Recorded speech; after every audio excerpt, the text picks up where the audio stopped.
morning, everybody. This is Writing, Chats, and Friends with host Kenneth Wing, Monica Brinkman, and me, Celeste Duckworth. And our guest today is Laura C Bulluck, who is the CEO of Hope's Crossing in Phoenix. And she's also the author of All Grown Up, The Road Less Traveled. And before we start, Ken is going to give us a wonderful poem. Yeah, it's this today's poem. I decided to go with a love poem by one of America's best loved poetesses, Emily Dickinson. Oh, yes. Wild nights, where I with thee, wild nights should be our luxury. Futile the winds to a heart in port, done with the compass, done with the chart. Rowing in Eden, the sea, might I but moor tonight in thee. Okay. No, that's beautiful. Because she's wonderful anyway. When her collected poems came out, they debated whether to include that particular poem because it is so sensuous, so full of sexuality and implication that they actually debated whether or not to include it because, you know, she was not this dressed in white virginal.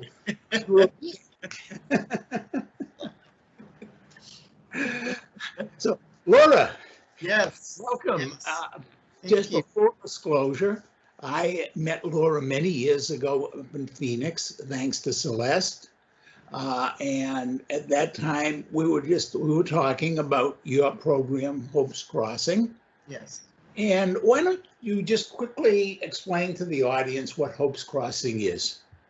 Sure. So Hope's Crossing is a nonprofit organization that was designed to support women that are transitioning back into our communities from various traumatic experiences up to and including prison. And we offer various programs, life skill programs, employment support programs, family reunification activities, and support to allow women to sustain themselves through recovery, through developing healthier relationships and personal and economic sustainability. Wow. So the women, some have been in prison. Yes. Some have been in jail, and there is really actually a difference between those two things. Some have been in psychiatric hospitals, perhaps. Possibly. And some possibly have been in shelters. Yes. And some maybe have just been homeless. Yes. Yeah. Yes. So these are women who are now trying desperately, I'm sure, Yes. to make it back into the community, find a way not just to live, but to live with dignity. Yes. And self-sufficiently. True. And so this is not just simply, you know, getting them on welfare. No. By the time they get to us, they have already achieved that because of their level of desperation. They have been very aggressive in trying to find some level of income and or food securities. So they've done all of the DES programs and those things that they can readily get their hands on. This program is serving women that have gotten to that part and realized I cannot do this by myself. Mm-hmm. I need support, I need help, I need guidance from people that know a little bit more than me, that have experienced a little bit more of than I have of achieving. And so these women are really, really desperately trying to get back to something that feels kind of normal. Mm-hmm. You know, they get referred to us from various places.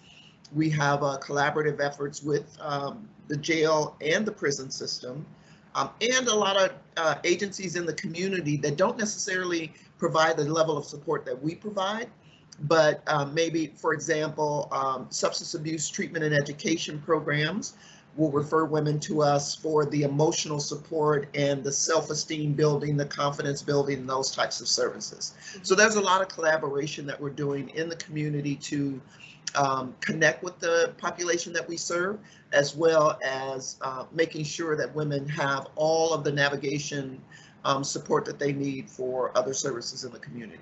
Yeah. How many of the women that you are servicing, or what proportion of them, have children that they're also trying to raise their children while they're trying to get their own lives together? Yeah, I would say about 70% of them have children. They may not have custody of those children because of their current situations, whether they're coming out of prison or shelters or homelessness or domestic violence and abuse type situations. But they are striving to get them back. And so a lot of the work we do supports the efforts that DCS requires of them to complete in order to be reconnected to their children. So they may say, you know, you need to complete 16 weeks of substance abuse treatment and education. You may need to get some parenting classes. You may need to have some domestic violence education and training. So those are the types of services that we would offer to them, and then collaborate with DCS to show them and demonstrate that the person is participating, they appear to be comprehending, we see some transformation, and so that helps them reunite with their families. What percentage do you think actually reach their goals? Well, we're actually seeing a really, let me just say this, prior to COVID, we were actually experiencing between a 95 to 98% success rate. Wow. So that's unheard of. That's wonderful. Well, and the key to that is the level of intensity of the support that we provide, right? So it's not just here, take this program, show up one day a week, do the workbook, and you'll be good. It's not that, right? We have case management teams that are continuously working with them. I'm providing additional mentoring and leadership types of support to them. So they're getting a well-rounded, very holistic type of program and support that allows them to really get it, right? And we're constantly doing this check-in. You know, one of the aspects of our program requires them to write a 500-word essay of what they've learned through this program, right? And so that allows us to see the comprehension level, like, are they really getting what we're teaching? And if they're not, then we can make some modifications to the level of support. They may need more one-on-one support than group support. And so that gives us a benchmark to say, how are they doing? And that's how we got to that level of success. Now with COVID, experiencing COVID, we add some new dynamics to the mix, right? Women, we were closed down for 15 months and women were not able to come into the office and we had to turn everything virtual. Well, you're talking about a level of individual whose skill set may not be there for virtual learning. They may not even have the capacity to get to virtual learning. They may not have phones and data or internet and those types of things. And then we're also requiring them to do all of this without any human connection. So that really threw a new twist into the mix. And so what we're doing is we're regrouping now. We did go back into the office this June. And so now ladies are able to come back into the office and get that level of support, get that one-on-one connection that's so important. I mean, I don't think we realized how valuable human connection is, especially to individuals that are struggling and trying to get back anything that looks sane, anything that looks normal. That human connection is the most valuable aspect of their transformation process. I would think so also, yeah. What is the population numbers? How many people, let's say before COVID, obviously, because COVID has thrown everything askew. How many people would you be serving? We have an active census prior to COVID of about 98. Okay. Meaning, and what is the length of time the average person would spend in the program before you would consider them graduated? So there's a couple of different levels. So our signature program is called the Fundamentals of Freedom. It's 21 weeks of training and education. That 21 weeks is really spread out because we take breaks in between and all of that. So they would encompass that. So if we started in January, they would finish in October. So that would be the average length of stay, 10 months in that particular program. And then what seems to be working really well is they take another 1 year of ongoing support, right? That they continue to come in, they continue to get the mentoring, they continue to get the self-esteem building type of support, employment support, and getting them stable in employment, and that about another year. So I think on average, what we're seeing is these women that are really successful, it's about 2 to 3 years. That sounds reasonable to me. Yes. And now this is financed by how? Are you getting grants from? Let's make sure people know you're in Phoenix, Arizona. You're basically the clientele you're servicing are from Maricopa County. Correct. And is the county supporting you? The city, the state? So we have a considerable amount of private donations that come in from the community. We are receiving grants from various corporations, and we have not yet secured any federal funding or even state funding. However, we have just became a contracted provider through Medicaid. So we wonderful. are able to, for the ladies that have any Medicaid program, we're able to submit those services that we bill, that we provide to their insurance company, and they will reimburse us. So from that perspective, we are getting state revenues. Mm-hmm. And we do fundraising as well. Mm-hmm. This would be a wonderful program to be nationwide. I mean, Yes. with the success rate that you have. Yes. Right, right. How do we make that happen? There are so many out there. Well, How much of you, since most of your clientele are coming out of jails and prisons, Mm-hmm. are you having much contact with these women before they leave these institutions? you know, prior to COVID, we did.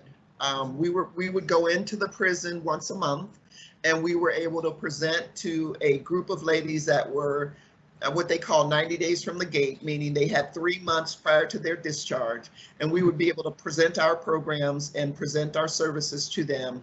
And then we had, you know, materials that we would leave with them, and then they have an option to come in and see us and receive our services.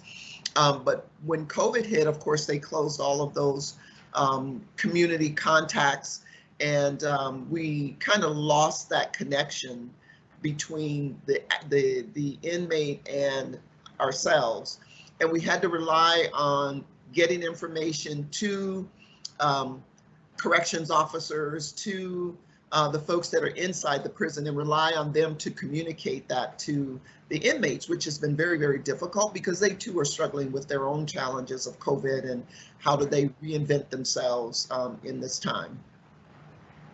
I want to say, okay, no, go ahead. Finish I was that just one. going to say, so it's been really tough to make those connections to kind of walk them out. One of the things that's been really, really instrumental to us is this pre-release process, right? Where we were able to connect with the ladies, and then they know who we are, they know our style, because I'm able to talk with them and share. We engage a lot during that 2-hour session that we would have with them. And so it's been very difficult since then to make that initial connection and allow them the opportunity to kind of feel us out and see if this is a program that they would really be interested in. I would say, so I've been knowing Laura for a long time. Me and my husband, when we were here, I met Laura before, and then we met together with her husband at the time. So, but I've been volunteering for Host Crossing for about 5 years. I do their media and their marketing. And so I've had a great opportunity to actually see women from the start almost and see that transformation. It's a real transformation. I mean, sometimes, you know, I've seen women who just totally changed their look with that transformation, you know. which is, I mean, it was just amazing. But I want Laura to talk about what is the key thing that you think that's part of the program, because a lot of nonprofits don't have that. They don't have that type of success rate. So what do you think the key feature is in your program? And then why do you think a few of them don't make it through the program or don't? Yeah, you know, the secret sauce really is the program that we have called the Fundamentals of Freedom. That 21 weeks of education, training, healing, transformation, all of that stuff happens in 21 weeks. And it really is remarkable how much the ladies take on. It's almost like they've been waiting for this. It's like, where have you been? And it really looks at different aspects of their life, meaning how did you get to this point? What were the things, kind of what's your story? What happened to you, right? Which I think is a book out there right now by Oprah Winfrey and Dr. Perry. What happened to you? And when we talk about what happened to you, they begin to unveil all of those things, those pain points that they've been experiencing. And we customize the content of our classes to speak to those pain points. So we're talking about forgiveness. We're talking about generational pathology. We're talking about, you know, triggering life moments. And how do you move through those things, right? It's not get over it, right? It's move through it. And so how do you move through it? So we're not just opening these wounds and these pain points. We're opening them to help them get to some level of healing. And I think that's what's a little bit different, is we're treating the whole person. We're serving the whole person, every emotion, every psychological aspect of it, your family, what's happening in your family, what's happening on the employment side, your finances. We do a lot of financial education as well. So when you get this job, what are you going to do with this money? Are you going to continue those same behaviors that got you to this point? Or are you going to do something different so that you can not only have a good job, you can have a place to live that you can afford, you can take care of your children and make sure they have things. You start to be a little bit more responsible with your assets so that you don't end up in this place again. And that's the one thing we really focus on. Let's deal with all of those things, regardless of how messy it is. Let's deal with all of that so you don't get back to this place. And so I think the secret sauce for us is that program, the Fundamentals of Freedom program, and also going into this program with the mindset of we're trying to build sustainable women, not just women that don't drink anymore, not just women who don't have domestic violence in their relationship, not just women that pick bad boyfriends. We're talking about a total healing so that they can sustain themselves and know how to make those decisions when life gets tough, as opposed to throwing their hands up and say, oh, I'm done with this and forget the whole world, right? It's hot. Let me use some of the tools that I've learned through this program to help me make good decisions going forward. And that's one of the pieces of feedback we get from the ladies all the time. We hear them and say, you know, when I face this thing, I use the tools you taught me in the class, right? So now they have this armor that they can carry with them everywhere they go that says, this is how I deal with difficult moments. I have two questions. Yes. First one's kind of the easy one. Okay. How do people who want to contribute reach out to you? Do you have a website? Yes, we do. Okay, and of course, what we're going to do, folks, as we always do when I get that answer, is Monica is going to put that website address, that link, in the description of the show. Okay. So when you finish listening to the interview, please click on that, and I'm sure we'll find out more because it will take you to the website. But yes, also, one of the keys there is please do donate, because this is an incredibly positive, powerful program. Oh, I wish more communities would get involved like this. It's was working. My next question, Monica, was to what degree are you doing outreach, not to women who need the services, but to other communities, other entities, to help create clones of this wonderful program? So there's a couple of things that we have right now, some community outreach type events. One is we host monthly a community breakfast. It's called the Bridge to Hope Community Breakfast. And we invite any individual, any community agency, any business to join us, learn about all the agencies in the community that's on the call. And so the whole idea of the breakfast is to bring individuals together. Let's talk about how do we bridge the gap of services to the members in our community. I provide a set of services, agency XYZ provides another set of services, right? Let's lay all that out on the table, and how do we link ourselves together so that individuals don't fall through the crack?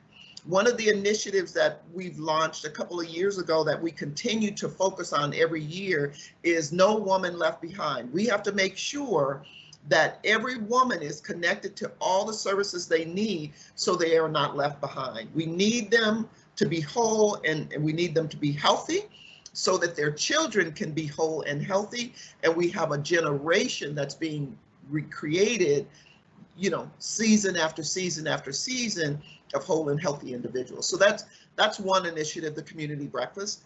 The other event that we do is an outreach event. It's called the Bags of Hope and Health. And so these are hygiene bags and personal care bags that we once a month distribute to anybody that's walking by our office. So whether they live in the community, whether they're driving to the store that we're next to, we are posted up out in the parking lot from 7 a.m. to 11 a.m. The first Tuesday of every month. And we're just distributing these hygiene bags because we know people are struggling right now and they need things. And so if people don't want to donate money, they can donate things. And we have a whole list of inventory that we use to put into these hygiene bags. And we make sure that individuals have something. It's not a whole lot, but it's something that they can take with them, you know, chapstick and you know, sunscreen and things like that for homeless community that's out there and they don't get a lot of relief from the elements. And so we want to make sure that we can provide that type of support. And so we invite agencies to join us in that effort so that whatever they can put in the bags, you know, water bottles that they can pour water into ongoing, you know, things like that, little sun visors to keep the sun off their faces.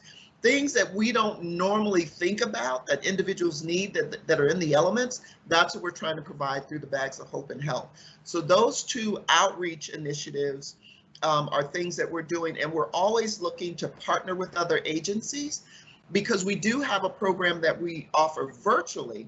And so if the agencies have individuals that could benefit from these programs, they can join us virtually and not necessarily have to come into the office. And so that's another way that we're partnering with community and trying to get this program out further into Maricopa County and other counties. I mean, people in Tucson could dial in to this virtual class and receive the level of support that we offer to those individuals. Could anyone in the United States do that? If they can How get do it. how do they reach that? When is that and how do they reach it? So that from our website, there's a link to and it's called the Emotional Support and Empowerment Sessions. And you'll see that posted on our website as a program. And there's a link there that you can enroll, meaning you just say, I want to come into the class, and then we will get you linked into all the information necessary to get you enrolled in the class. Okay, great. So, and we do those through Zoom. So this could be anywhere, any place in the country or even in the world, and because it's virtually. Do you know of any other programs similar to Hope's Crossing that in any place else in the United States? Not to the. I don't know of anything that looks more holistically at the woman. I mean, there's programs that are very targeted that reaches certain populations and do one piece of the puzzle. Yeah. I don't know of any that's doing this very holistic work. I'm sure I'm not so brilliant that I created the only program like this. I'm sure there's people out there that have done this. I just don't know who they are. Well, I tell you, I haven't researched it, but I certainly have never heard of another program like this. And so I'm going to say, folks, because of course, we have viewers who are, not just in Phoenix or Tucson, but they're all over the world, literally. Yes. So, folks, this may be an opportunity for you to say to your local government, and I don't get, I mean, maybe the government in London, England, or, Manchester, or it may be Boston, Massachusetts, or wherever, but you might want to reach out to your local government and say, hey, I watched this podcast, and here's the link, and here's this organization. They're doing something really different. They're giving people not just hope, which you certainly are giving, and not just a sense of control in their lives, which you certainly are doing, but a planned, helpful approach to making their lives better and making their lives whole. Yes. And why don't you watch it? It's not that long a podcast. And then why don't you, if you're as impressed as I've been, why don't you click on that link that's down in the description and go and contact this organization called Hope's Crossing in Phoenix, Arizona. And why don't you contact them and ask Laura Bulluck, who is their director and who is the guest on this podcast, for some ideas about how we could have this in our community. And the homeless, Kent, there's so many homeless throughout the whole country that could benefit. Yes. Yeah, obviously. I mean, once you have a program like this, whether it's applied to people coming out of prisons and jails, or battered women's shelters, or homeless community in this, or whatever, psych hospital, whatever people are coming out of, the whole idea of helping them start with saying, well, what went wrong? Yes. That's the beginning. Where do I want to get? How do I get there? Who's going to support me? What are my resources? And then somebody who will help me walk. A lot of people start out on long journeys. And we all know the journey of 100 miles starts with a single step. Yes. The problem is, though, that while you're walking, after a while, your feet get tired, your legs get weary, your heart gets kind of overwhelmed. Yes. And you need to know that there are people urging you on, cheering you on, supporting that, hey, when I get around that next bend, there's going to be somebody there holding out maybe it's a bottle of water, maybe it's a chapstick for you, maybe it's just a word of encouragement, but there is hope and there is support for the journey.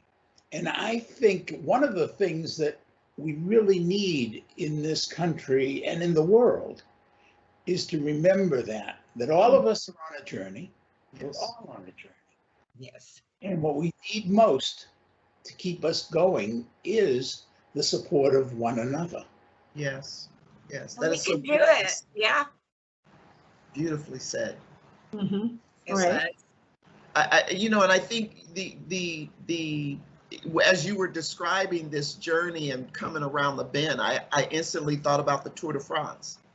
So periodically on that route, someone will reach out and hold water, and the person on the bike just rides by and grabs it, right? It's that kind of a concept. And what you're describing is there's always going to be someone until you get to the end of your race. There will always be someone that will have their hand held out to give you support.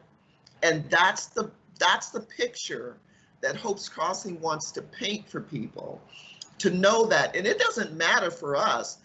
We have women that never went to prison. I had a nurse in our program who she just tapped out. She's like, look, this is too much.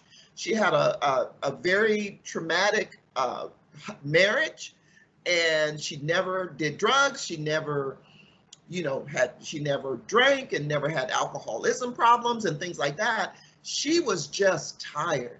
Mhm. And so she was able to come into the program, sit in the same group as these other women, because it's not about what you did, it's the behavior. It's the behavior that you're experiencing, and that's what we're dealing with. We're not dealing with the action. We're dealing with the behavior, because once that behavior changes, the actions will change. Exactly. Wonderful. So Well, I also want to make make a point that, because I know when I was a little bit younger, I was going through a lot of these agencies, and a lot of times you get caught up in just a loop. You're just going round and round and never getting a solution and never getting to a destination. I'm also, I remember one time welfare said they were going to put me off of food stamps if I didn't quit school. And I used to think that was What? insane, because I was like, are you kidding me? They would quit school and get a job. And I'm like, huh? You know, so one of the things I could say about the program is a lot of women who have gone from the program, uh, some of them don't have just a job. Some have a career. Mhm. And I think that's the awesome thing about it, is that the program doesn't say you can't do this, but you're able to see what I can do, what I like to do, and I'm going to be able to do. Mhm. So I just want to say that, because some programs are very rigid. I'm still trying to look at programs and say, what can we do better? Because I feel like a lot of times, the state and the government will just put band-aids on a program and never get down into it and say, we need to change this, okay? And because I was saying that, I needed help some time ago, and I stayed on the phone for an hour and a half before I got a person to talk to me. And then I stayed on the phone for another hour and a half when they transferred me. And I was laughing by this time when the guy finally got on and said, oh, I'm so sorry. I was like, I'm sorry for you. I said, if I sat for an hour and a half, your queue must look insane. He's not used to that. Huh? And he started laughing. He goes, "You just made my day." He said, "I'm thinking about putting a suggestion box in here. But just things like that. I hope we can, people start bringing more awareness to it, because people are still kind of stereotypical in their thoughts. Mhm. I deal with that a lot in my little Nextdoor app. People think, oh, just send them all down to the homeless shelter. Well, the homeless shelter is full. Yeah. If you're wondering why people are not at the shelter, it's also dangerous for some people. And so they rather sleep out in the street. So a lot of where Laura is located now, a lot of them are actually beginning to walk by and come in and say, I need help. And then they're telling all the other community, hey, you can go over there, even if it's just to get cool and have a bottle of water or something. So I just hope we can start really getting more organizations together to really talk about. And the community breakfast I went to was great, because some of them were really talking about how do we, bridge all these issues and really help people. And I just thought that was a great conversation. I think Celeste, you just pointed out something really central is a problem in our whole approach to everything. It's so fragmented, and it really should focus on the individual. And okay, what does this person need? How can we help this person? How far can this person? Because not everybody can get as much out of, say, education. Right. For one person, learning how a very simple job and being able to get to that job and keep it is a monumental task. And for another person, to say to them, drop out of school or we won't help you, becomes absolute madness. So one of the things I'm hearing in your approach, Laura, is that it is very individually oriented. You are looking at people as people. Yes. And trying to offer a program, but it's a tailored program. Yes. And I think, again, folks, because we are out of time, I want to just remind you, it's called Hope's Crossing. Yes. Our guest today, Laura Bulluck, is the founder and director of the program. We're going to have the website link at the bottom of the description of the show. And again, I'm going to urge you, please. I mean, yes, it is a local program. Yes, it is here in Phoenix, although people can't access it, at least to some degree, as Laura said. But really, call people up in your community's leadership and say, hey, have you ever thought about approaching it this way? Why not spend an hour listening to this woman's ideas? Why not contact her? Why can't we do something better? Mhm. And Laura, Absolutely. thank you, Laura, Thank for you. doing I something appreciate the better. opportunity. Yes. Yeah, Laura, we need more like you. And I can't thank you enough for what you're doing to help others. And folks, please check out the website, donate if you can, because you're helping not only the organization, but all the people that Yes. have joined it. And with that, Laura, we're going to say goodbye, and I got to Bye, Laura. something. Bye bye. Mhm. was Bye-bye, a guys. pleasure. Here you go. All right.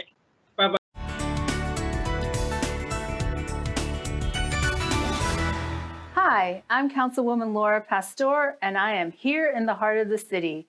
I am at Hope's Crossing, 1632 West Camelback, and I'm here with Laura Bulluck, who is the founder and CEO of Hope's Crossing. Yes. What exactly is Hope's Crossing? Well, thank you, Councilwoman Pastor, for coming and visiting our space today. I'm so excited about that. Hope's Crossing is a community resource center for women who are at risk and needing to reclaim their life so that they can live whole and healthy lives. And so we're providing all types of programs and services for these women to be able to get access to the resources they need, be able to have a sustainable life and a healthy family. So I'm going to break that down a little bit. Okay. Is that job training? Is that helping writing a resume? What exactly, as a woman, I would walk in and say, hey, I need some help? Well, it's very diverse. So Okay. we are doing life skills training. I don't know. Mhm. We are doing job readiness and resume development and all of that type of preparation. And we're also helping women build healthy self-esteem, good decision-making skills, and to be able to have family reunification, which is their long-term goal. So for me, what I hear when you say life skills, it's really building leadership skills. And what I mean by leadership skills, it's really how do I communicate Yes. in a way that people hear me? How do I work with others as a team? Yes. And also, how do I work independently and able to meet my goals? Yes. Okay. And also what those same skills are transferable into the family. So how do I communicate with my children? How do I communicate with siblings and other members of my family so that families can be restored and have a healthy setting where they are as well? Now, in this process, does, as you're working with the women, does this also include the family? Can the family be part of the journey in the sense of resources? For community resources, yes, but in our particular programming, it's just working with the women themselves. Mhm. Okay. And then helping them transfer those skills into the family. Yes. Oh, that's so awesome. It's wonderful. I'm only saying that because even as an educated woman and the role that I'm in, I sometimes need some of that guidance in order to deal with some difficult situations or difficult conversations or sensitive conversations. Yes. And how do I do it in a delicate manner, but yet in a stern? And one of the things that's really important in this process is we help women learn how to tell their story. Right, because a lot of them have been through some very traumatic experiences and family has distanced themselves. So how do I get back into good graces with family? And it starts with sharing your story and how did you get to where you were? So can you give me an example of a story? Sure. So we have a young lady, Dominica, who spent 8 years in prison. Her children was very, very young when she went into prison. And when they came out, they're either adults or they're older teenagers. And so, you're not my mother.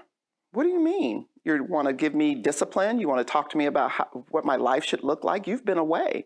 And so we had to work with her very closely to help her first talk about where she's at. How did I get to this place? And although I may have been gone, I want to restore a healthy relationship with you first, respecting you as the person that you are, but also respect my journey, respect my story, and I respect yours. So that mutual respect coming together builds that really healthy space where they can share, be open and transparent about how they feel and what they want from each other. So it's really an understanding of each other. Yes. Where distance has separated them, choices have separated them. Yes. And now the choice is reunification and coming back together. And how do we work together because we've been gone? Yes. And really learning one another and shifting into a whole new process of family. Yes, because, you know, that family dynamic has shifted significantly, right? And so being able to speak to that shift, respecting each other, and we say, we have to honor your story. We have to honor your story because it's yours. And the fact that you want to share it with us has to have meaning. Yeah. And so when we say this family has shifted and the dynamic of the family has shifted, that's what we're saying. What you knew no longer exists. And so how do you build that new family and what you want that new family to be grounded in? And what are those values now of that new family? So if I'm a woman that feels this Hope's Crossing is for me, how do I sign up? Well, you come in, you can either call the office, you can go to our website at www.hopescrossing.org. They can connect to us from that process, and we schedule the appointment with them. We're also connected to many community agencies in this District 4 and other districts that refer women into us. So we have many channels where they can connect to us, but basically make that commitment and say, I want to start something new for myself. I don't like where I've been and I want to go someplace new. Would schooling be an option, like getting a certificate or going to a community college and getting some type of retooling? Yes, so there are a couple of different ways that we do that. We support them through GEDs, the GED process. So we give them the opportunity to have that tutoring. We give them the opportunity to have access to those services that are needed. And then we will actually support them in the GED fees that have to be paid. We also have community service available and volunteerism available, so they're able to build those skills that they may need for the workforce. And then also being able to connect them with those resources and employers and other types of agencies where they can get some real on-the-job training and some paid training. So Laura, I want to thank you for sharing a moment with me. Yes. Really appreciate the great work that you're doing with Hope's Crossing. Thank you very much. You are changing women's lives, but it's not about just women's lives, you're changing families' lives. Yes. Really appreciate the work and continue. Thank you Let so me know much. where I can help you. Absolutely. Thank you very much, Thank you. Councilwoman. I'm Councilwoman Laura Pastor in the heart of the city, rockin' District 4.